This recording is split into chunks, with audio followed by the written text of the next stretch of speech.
lot into that. But then it allows the democratization of innovation to happen because it's not all funneled through the constraints that you have in the number of IT.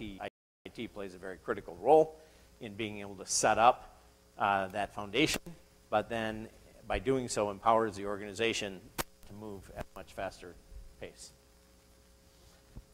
The way we typically engage is, and I'm hoping someday this will change, but for the time being, it seems to be the way that we're successful, is through proof of concepts. So if you heard me say anything today where you say that sounds too good, couldn't be true, don't believe me. Give us an opportunity to show you. Exclusively today by doing a POC. Most of our POCs convert to ongoing orders, and many of those have now converted to expansions across the enterprise.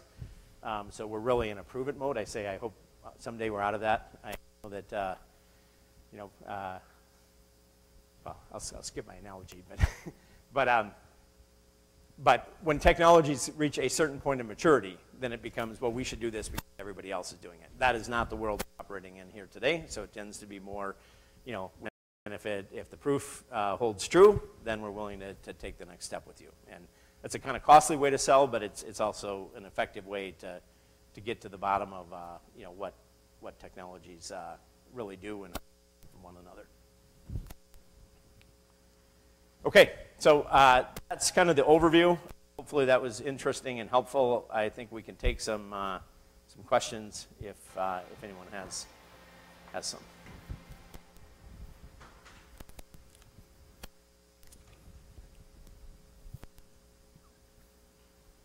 I got a question. Good. So your partner was Rockwell. Yeah.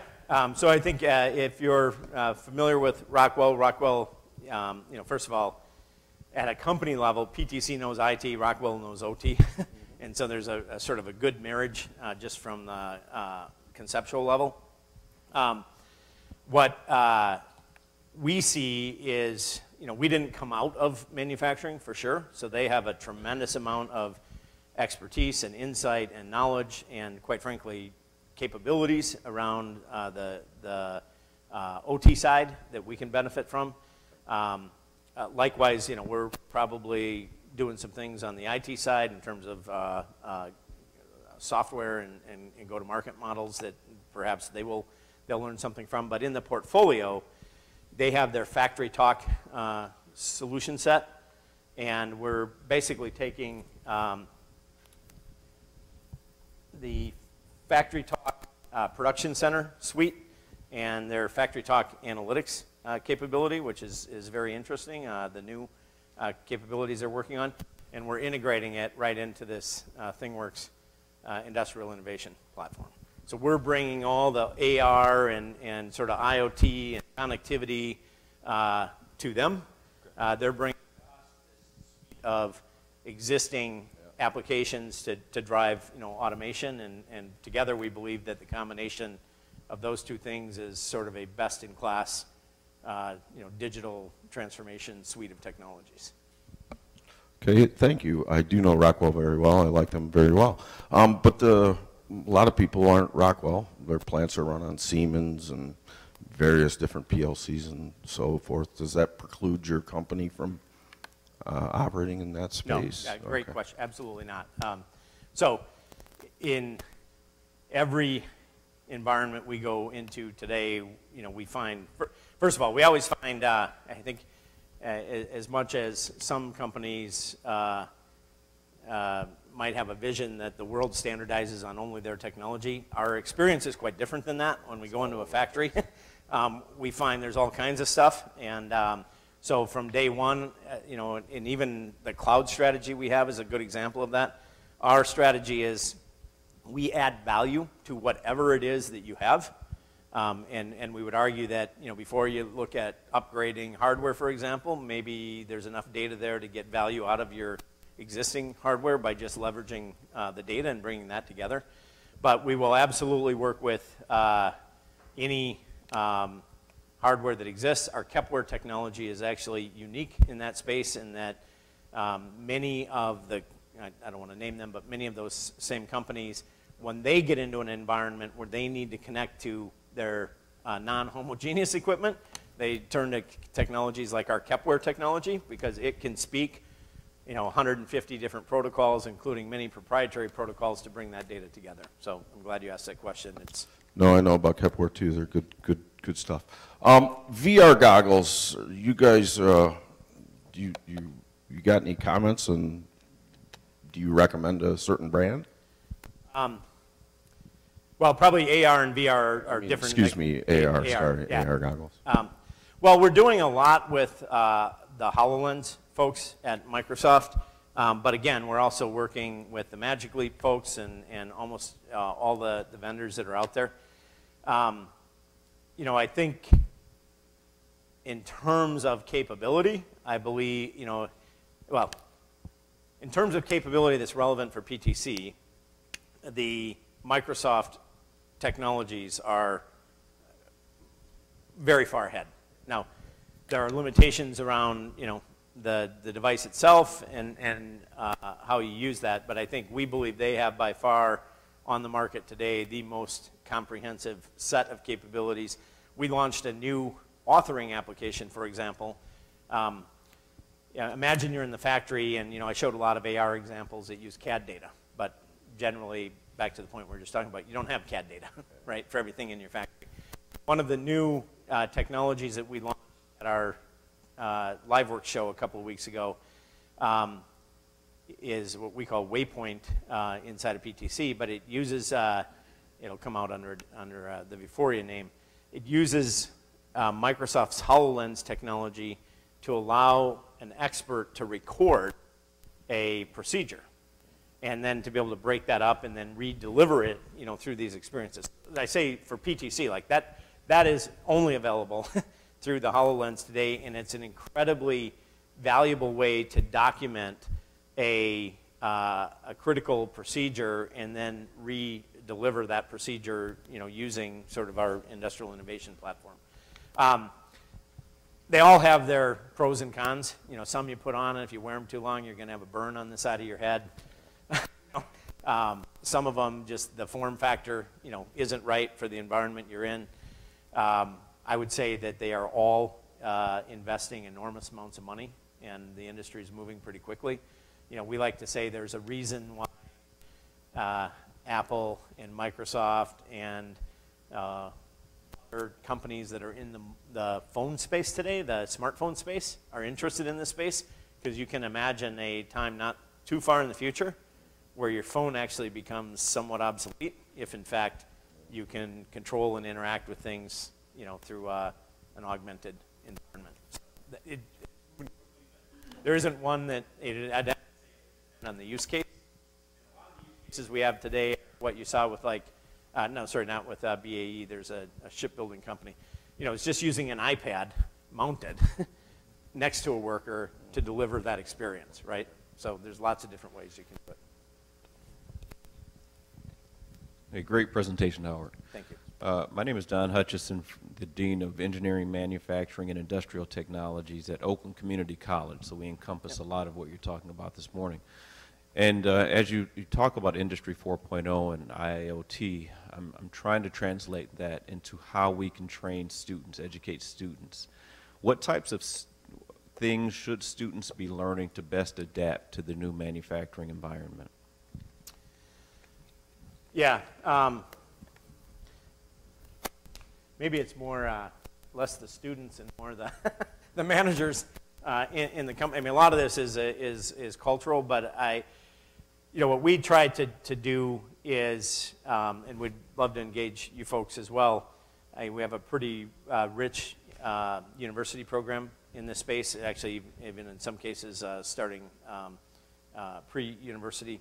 Where we try to put the technologies in their hands. Let's face it, first of all, the people that are going through Oakland University today and emerging are coming to companies with a completely different set of expectations about how the world is going to work. And I think the one thing that we can do is together is help them get the right understanding of how the technologies that they love to use and use very well can be applied in today's industrial environments. And I think they're going to be a big part of driving this transformation, because a lot of these technologies I showed, you know, are secondhand to the kids that are in universities today. They're scarier to, you know, some of the folks like me that have a little bit more gray hair on my head than they are to them. So I think making, you know, just looking at these technologies, making sure that they are coming out of the universities with a good understanding of the analytics, you know, what IoT means, augmented reality, and then developing those skills so that when they hit the workforce environment, they're ready to be you know, not just a contributor, but perhaps a driver of the transformation. Okay, one follow-up. Excuse me, would that be more software related or manufacturing processes related? Because we have, you know, additive manufacturing, we have CNC, we have CAD, we have robotics, we have mechatronics, and these students typically specialize in one of those areas.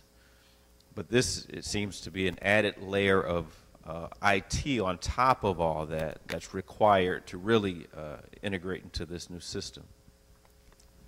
Yeah. Here, probably what I would do from my own experience is turn to a European example that we have, and I think part of this is how companies and universities in Europe maybe interact in a different way. But for example, a program at Aachen University, I mentioned that already, where we take students and sort of co-op them. You know, we and the companies fund them, and they come into this environment, and they work in real projects, that Ego mobile car, where there's a factory on campus, and you know, it's a lot of them are doing a lot of that that work, and then when they're through a couple of years of that curriculum, they get absorbed back into the environment. That, I think, is an excellent way, because it takes everything that I talked about today and it puts it right in the heart of a practical setting, where they're not just studying one of the technologies, but they're studying how do you apply these technologies to drive transformation in an environment. So I don't know that we're always set up to work that. I know you guys are, I've heard and talked to some folks. I know that you guys here in the Detroit area, Oakland University, et cetera, are doing a lot of, I would say, leading edge stuff. But in general, I think in North America, we don't have yet that tightly integrated, as tightly, I should say, model as what I've experienced, for example, at this Aachen University in Germany. So that would be that's just my mental model. I don't. Hi, my name is Kumar Sambandhan. Kind of piggybacking on your question, this gentleman's question, where the message I'm getting is that ThingWorks is a platform where it's integrating a lot of foundational pieces which we all have independently at various levels of maturity in an organization. So first question was, how open, I think is your platform, I think you said it is open. So, and no two journeys are identical. I mean, each one's journey is different depending on where we are. So when you say I want to start on this journey, is it something you get a foundational platform to start off with and slowly integrate pieces, and at some point you uproot the whole thing and rebuild the whole thing, or is it top down or bottom up? What would be a good way to start on this journey? Yeah. First of all, great comment. So I should have mentioned, I usually do somehow today. I skipped.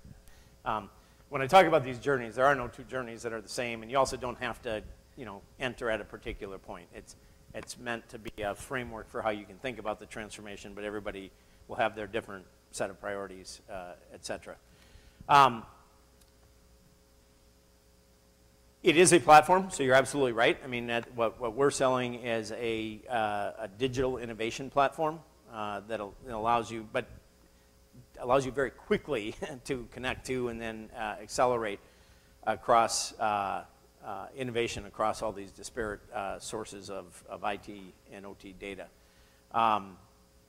What we tend to do is, although it's a platform, I also mentioned these starter apps. So there are some things that almost every company is always going to do, right? You're going to connect your assets, and you're going to monitor your assets. So that one we kind of said, well, let us take that off the table, because that's a foundational element that will feed almost everything else you're going to do in your environment, and there's no reason for you to start with a naked platform to go build those capabilities. So we built that.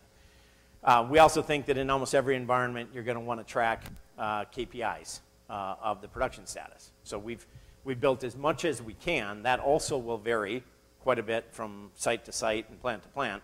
But we've tried to build as much of the underlying data model, business intelligence into the system to know that if you're going to be, tracking OEE, that you need to have inputs for quality data and throughput data, so we built those capabilities into the system. In the case of this operator module that I talked about, we understand when an operator or worker is in a factory, all the different data sources they integrate with, so we're building on top of the platform sort of the business logic that takes it all the way to the point of not knowing, what the unique environment is that they're operating in.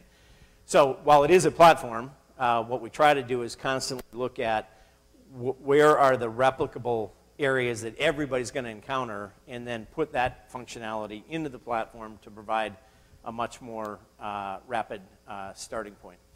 And then the other thing that we do to try to customers on, where should they journey to very quickly is this idea of innovation workshops.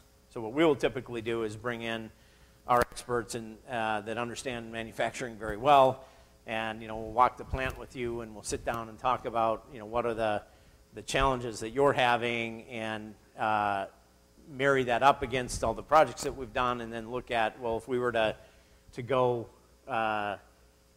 embark on this journey together, where would be some places that we could start to prove some things out? What would the next levels of deployment look like? So that's kind of the purpose of our innovation workshop, is to find that perfect intersection of, given your environment and what we have to offer, like where's a great starting point to get going.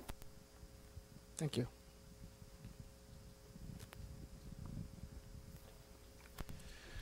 Hi, Brendan Grimes with Array of Engineers. Just a quick question. At PTC, have you adopted any particular machine learning models to process all of this IoT data that these systems collect? So what we've done is part of our analytics strategy is what we call an analytics framework. So if you've built models in other tools, Python, R, whatever it is, you can actually incorporate those models in. We haven't yet specifically built models, but we have, for example, and this is an area where Rockwell will bring a tremendous amount of expertise as well, because I would say at PTC, we're not close enough to what all those models should be, but our partners certainly are. So Rockwell would be a great example. Another company that I've worked with that's worth talking about here for a second is a company called Allied Reliability. Now, you probably don't know them because I'm served the oil and gas space. But if you go into an oil and gas space and you're dealing with any kind of rotating equipment, they have not only models, but they have 20 years of failure mode data that they've been collecting. They're basically, the company's offering has been to send technicians out to collect data to basically do reliability engineering on behalf of the customer. Through that 20 years, they've collected a lot of failure mode data about almost every asset you would find in those kinds of environments, including all the particular subcomponents in their failure modes, and they've integrated that directly with our ThingWorx application. So we're monitoring the streams. They're now looking real time, whereas the previous model would be they would send people on site to collect that data and then go back and analyze it.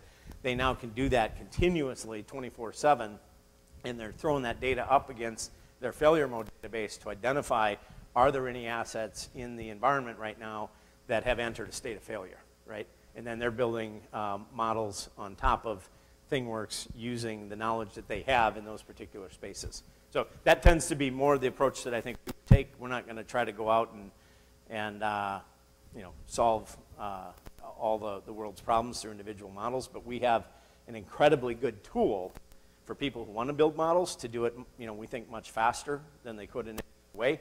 And then we make that tool available to our partners and to customers, as well as acknowledge that there are many other analytics, whether it be the ANSYS example or some predictive model that you may have already developed in R. We want you to be able to use that, not to have to recreate it in our environment. Does that make sense? Yes. Thank you. Yeah.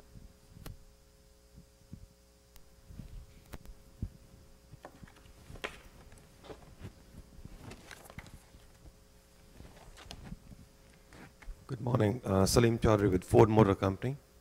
Coming from an IT background, I've seen vendors propose solutions which are end-to-end. But as one of our colleagues said, no journey is the same. You almost sometimes have to pick up the best of all vendors and kind of put them in your own journey and make a solution that is customized for your environment. So when you have an analytics piece in this, is that analytics developed by PTC, or like there are other companies like Splunk right now over here who are trying to play a role in machine learning and analytics? And then there's SAP HANA, and there's everyone else, big data, Hadoop. So all these companies are in the same space in analytics, and how does PTC would wrap their solution around that? Yeah, good question. So, I mean, again, our approach with analytics is we did acquire a company. The company was called ColdLight 4-ish years ago, and it has incredible technology for automating the machine learning functions and automatically applying different models, et cetera. But in addition to that, we built this capability, and I'm not probably the best expert to talk about it, but we built a capability called the Analytics Manager, and that's meant to specifically enable customers who are using analytics developed in many other areas. And we think analytics will always come from many areas. There's lots of specialization, et cetera. But to bring those investments that they've created into the platform.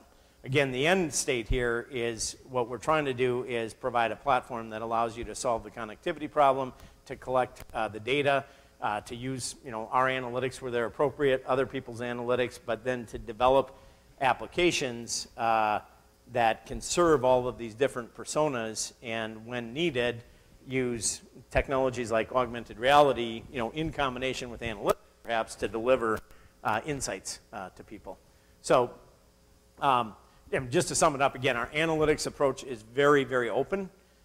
It's all constructed around the idea that there are going to be many players, not one, perhaps not one tool. And there are many sources, Hadoop and others, and machine data, et cetera, that will come, data historians, et cetera. So what we're trying to do is provide the best, most efficient platform to bring all that data together and to allow you to leverage the existing investments you made, but complement that with new technologies that allow you to get much more value out of that data. So if you want to follow up with someone to go deeper into specifically the analytics, I'd be happy to arrange that as well. I want to show one more thing. I'm glad my friend Mike there in the back. But this is just another fun one, so if you'll bear with me for 2 seconds. So this,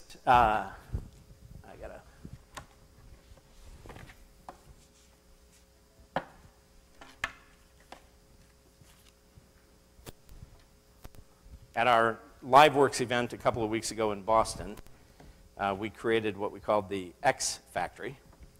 And the X Factory was a real factory. We were making, the product we were making is what we call a Sigma tile. And a Sigma tile is basically a smart sensor that you can slap on a product. And the idea is we create these so that folks like you can take one and then in 2 hours later experience all the great stuff I've been telling you today by connecting it. So we were making Sigma tiles. They were 3D printed. The bill of material could be customized to the customer and the logos that they wanted on them. And it's basically a Raspberry Pi and a 3D printed enclosure, and it showed you how to assemble them and all of this. So I want to give you a different.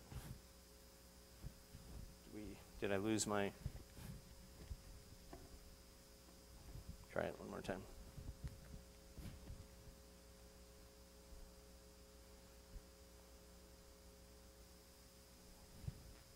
Okay, so this now is, that other app that I showed you was the Hbr app. So if anyone's interested in that magazine and the app, you go to HBR or to PTC and you can download the magazine, and then you go to the Apple Store or the Android Store. Oh, I guess there's copies. How many copies are there, Mike? Did we bring enough for? 3 left. Oh, 3. You have to fight over the copies, but you go to the Android Store or the Apple Store and you download the HBR augmented reality app. Okay, that's an app that we created using our technology, but specifically for that. This app that I'm about to show you is a much more generic app. It's our ThingWorx View app. So this is just the general viewer for our augmented reality technology, and in this case, by scanning this other document here, this is the brochure from our X Factory. What you see, and I'm going to turn this around actually. This was actual X Factory that, looking for my glasses here, hang on one second. There we go. Can't see what I'm doing without them.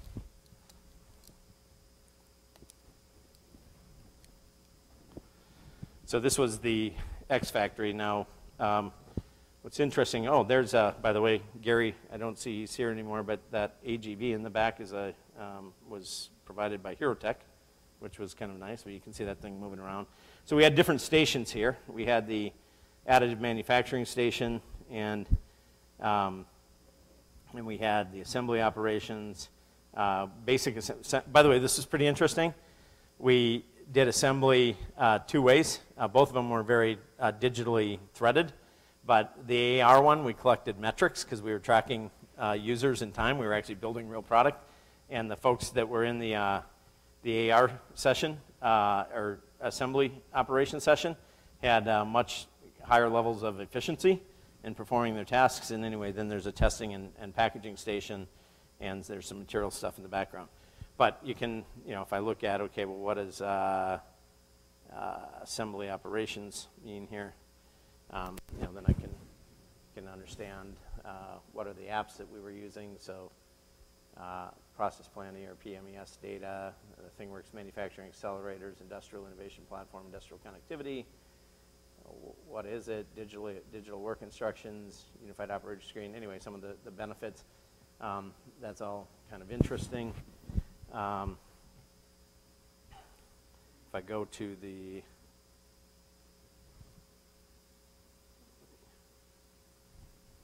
just rescan here.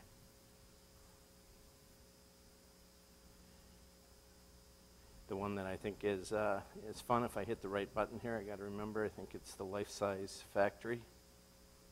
Yep. So now I'm going to use what Apple calls their AR kit technology, which we use as well. And I've placed it on the floor. I can place it wherever I want.